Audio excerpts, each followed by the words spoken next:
Covid महामारी के दौरान भर्ती किए गए संविदा पर स्वास्थ्य कर्मी अब अपनी बहाली की मांग कर रहे हैं और यही कारण है कि आज स्वास्थ्य मंत्री और डिप्टी सीएम ब्रजेश पाठक के आवास के ठीक सामने आप देखिए बड़ी संख्या में तमाम कर्मचारी जो हैं वो बैठे हुए हैं और अपनी सेवाएं जो कि अब खत्म कर दी गई हैं उनकी बहाली की मांग कर रहे हैं। लगातार इन सभी स्वास्थ्य कर्मियों ने कोविड महामारी के दौरान अपनी सेवाएं दी थी और ऐसे 5000 से अधिक स्वास्थ्य कर्मी हैं जिन्होंने इन सेवाओं को दिया था, लेकिन आज अपनी इस समायोजन को लेकर के ये मांग कर रहे हैं। हाथों में आप देखिए किस तरीके से पोस्टर लिए हैं और बाकायदा सीएम के ट्वीट को भी दिखाया जा रहा है कि किस तरीके से कोरोना महामारी के दौरान अस्पतालों में कार्य करने वाले कर्मियों का सेवा भाव प्रेरणास्पद है, इस बात को कहा जा रहा है। लेकिन ये भी कहा जा रहा है कि थाली ताली का सम्मान, अब बेरोजगारी का अपमान, ये तमाम चीज़ें कही जा रही हैं। और ये आप देखिए कितनी बड़ी संख्या में जो है ये तमाम स्वास्थ्य कर्मी जिनको चिकित्सा सेवा का सम्मान भी दिया गया, आज अपनी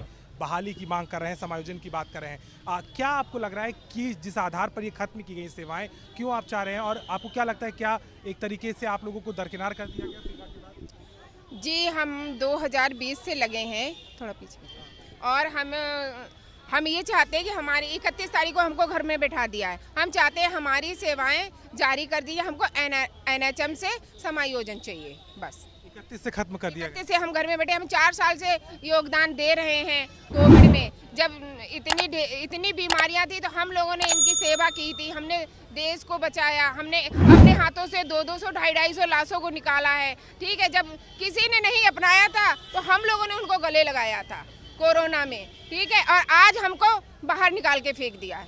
आप क्या कहेंगे, क्या स्थिति है? आपको लगता है कि बहुत ज़रूरी है आप जैसे परिवारों के लिए? ये कहना चाहते हैं कि हम लोगों का समायोजन कराया जाए।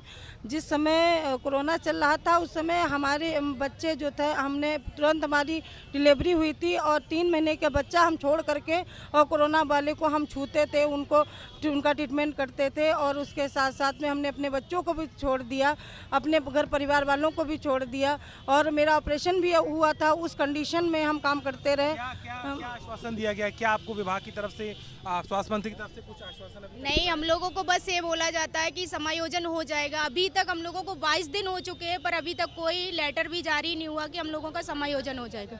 बस आश्वासन दिया जा रहा है कि हो जाएगा। आर्थिक स्थिति क्या है घर की, अब चूंकि अब आपकी तनख्वाह नहीं आई तो क्या करना? एक्चुअली मेरे फादर है नहीं, मेरी छोटी सिस्टर है, भाई है, मैं ही अकेली जॉब करने के लिए, तो उसके बाद अब कोई भी नहीं है। तमाम स्वास्थ्यकर्मी आप देखिए बड़ी संख्या में यहाँ पर बैठे हुए हैं।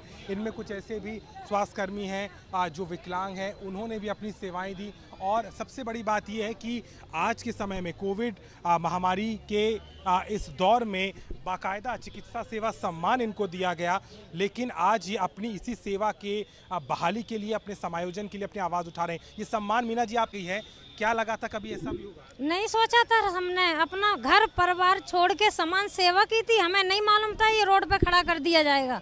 लेकिन आज ये स्थिति आई है।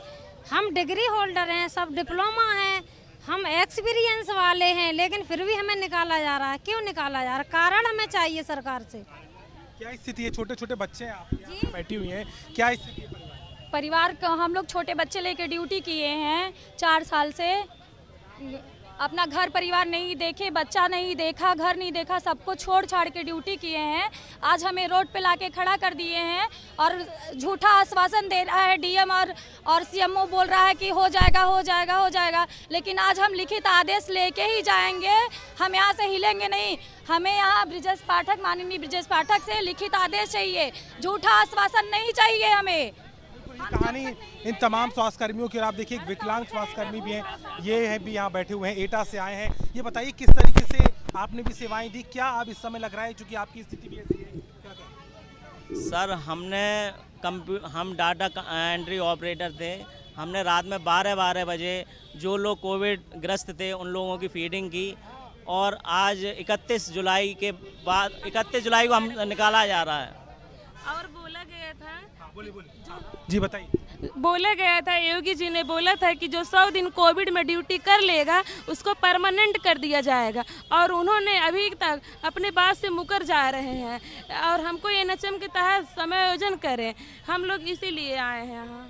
बिल्कुल समायोजन की बात हो रही है और आप देखिए किस तरीके से तमाम जितने स्वास्थ्यकर्मी हैं वो बैठे हुए हैं, हाथों में तख्ती हैं, वो तस्वीर दिखा रहे हैं जो तस्वीर कोविड महामारी के दौरान थी। और आप देखिए कैसे जिन पीड़ितों को, जिन मृतकों को कोई छूना नहीं चाहता था, उनकी सेवा की, उनका अंतिम संस्कार, तमाम चीज़ों को किया गया। लेकिन आज यही स्वास्थ्यकर्मी जो हैं वो यहाँ पर बैठे हुए हैं, अपने हक की मांग कर रहे हैं और हाथों में समायोजन के वादे, समायोजन का दावा जो स्वास्थ्य किया था उसको लेकर के धरने पर स्वास्थ्य मंत्री डिप्टी सीएम ब्रजेश पाठक के आवास के ठीक सामने बैठे ये तमाम महिला, ये तमाम पुरुष जो स्वास्थ्यकर्मी के तौर पर पिछले 4 सालों से लगातार अपनी सेवाएं दे रहे थे। लेकिन आज इनके हालात ये हैं कि उनकी सेवाएं 31 जुलाई को खत्म कर दी गई और उसके बाद में अब अपनी बहाली और अपने समायोजन की मांग के लिए धरने पर बैठने की